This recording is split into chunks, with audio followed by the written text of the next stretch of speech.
Insperity presents the Small Business Advocate Show with Jim Blasingame, brought to you by FedEx, CareerBuilder.com, and Palo Alto Software. This is a copyrighted production of Small Business Network, Inc., all rights reserved.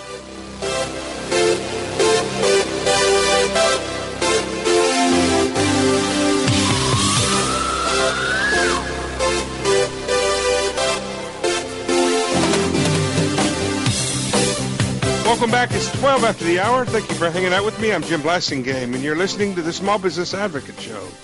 I'm glad you're here.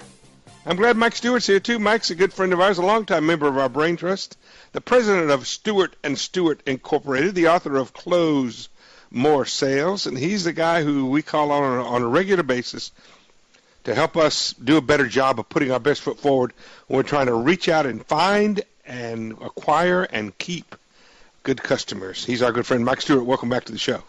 Jim, thanks a million. It's great to be with you. Always a pleasure to have you back, Mike. Hey, Mike, you know, one of the things that's interesting about businesses that have been in business for a long time is, you know, that we and we're all like this. We get kind of hidebound about the way we go to market. We get hidebound about the approach we take to selling. We've got customers we've had for years. We you know, and we get the idea that, well, you know what, if it worked all those years, why can't it still work? And we it's like you know, we've decided that nothing's new in selling, and nothing could be further from the truth, in my opinion. What do you think? Well, I agree with that.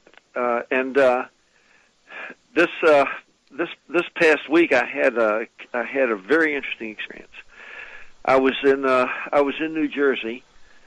Working with two automobile dealerships, mm-hmm. small businesses, and I saw two very different circumstances. The engagement went sort of like this. They had commissioned a company to survey their employees, mm-hmm. and they came back with lots and lots and lots of information. And they were rated in various areas, and not just in sales. In this case, was this a survey the employees about their satisfaction as employees, their engagement, or their performance? Well, it was their satisfaction primarily, right? As employees, and their attitude. Yeah, and you know, everything begins with attitude. That's one of my slogans. Mm-hmm. And so they did a real detailed study, which was, you know, very interesting and very comprehensive.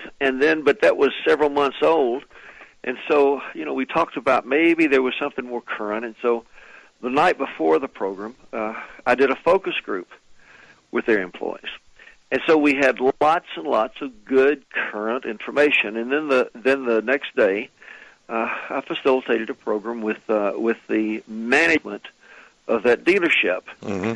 and, you know, we presented the information and went through it, and it was the reaction was was quite interesting. You know, in some cases they said they knew that, and others they said, oh, it's sad, you know, there's nothing much we can do about it, and then they said that this much stopped some of the things that they had said, and so in our discussion, and we asked them, you know, how they saw the problem and what they thought they should do about it.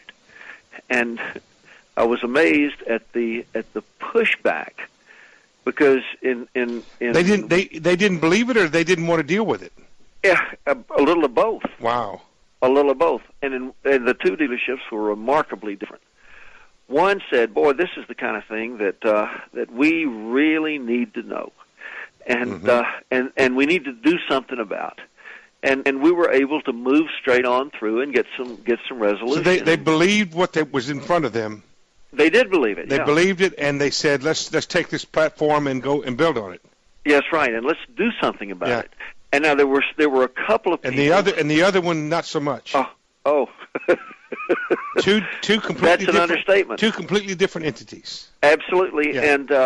And the other one. What do you think was the difference? What do you think caused? Was there an age situation? No. What do you think caused the different responses? So basically, both entities had the same kind of evidence in front of them.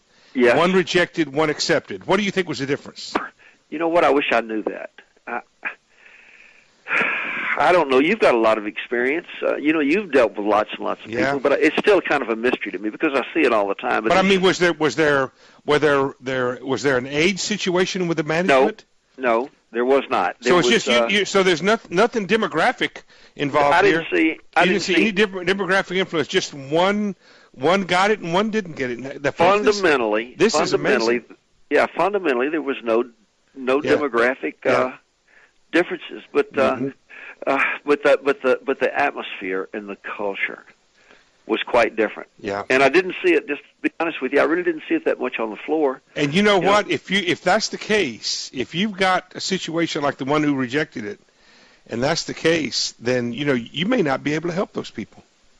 Well, I say you meaning those people, I agree. They may not be able to be helped. Well, I agree, and it's. I'll tell you where the difference was.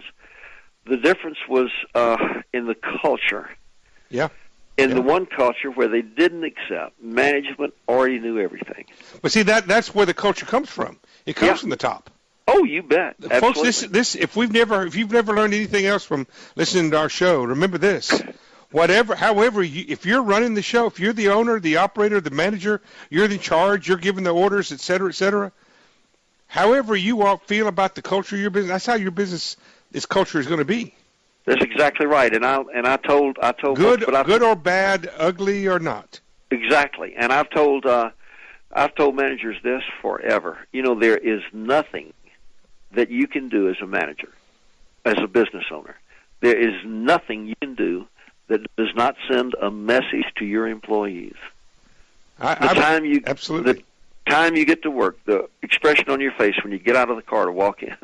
When I was in the military, I've said this a million times before. When I was in the military, when I would go to a unit that I hadn't been to before, for whatever reason, I was going to visit this other unit.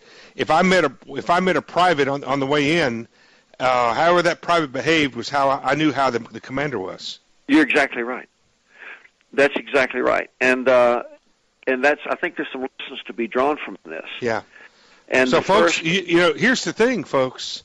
As we kind of got to wrap up this segment, I mean, maybe I recommend that you have somebody do one of these analysis of your organization, like Mike was talking about just now, and whatever they tell you, believe it, even if it hurts.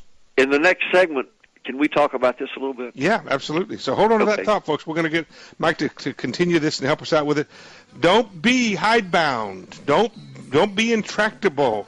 Believe if somebody else is telling you something, there's pretty good chance that they're right and you're wrong, in especially if they're professionals. 20 after, right back with Mike Stewart. I'm Jim Blasingame. Stay with me. It's a crazy feeling and I know. Insperity presents the Small Business Advocate Show with Jim Blasingame, brought to you by FedEx, CareerBuilder.com, and Palo Alto Software. This is a copyrighted production of Small Business Network, Inc., intended for the private use of our audience. Except as otherwise provided by copyright law, all other copying, redistribution, or publication without prior written consent is prohibited. All rights reserved.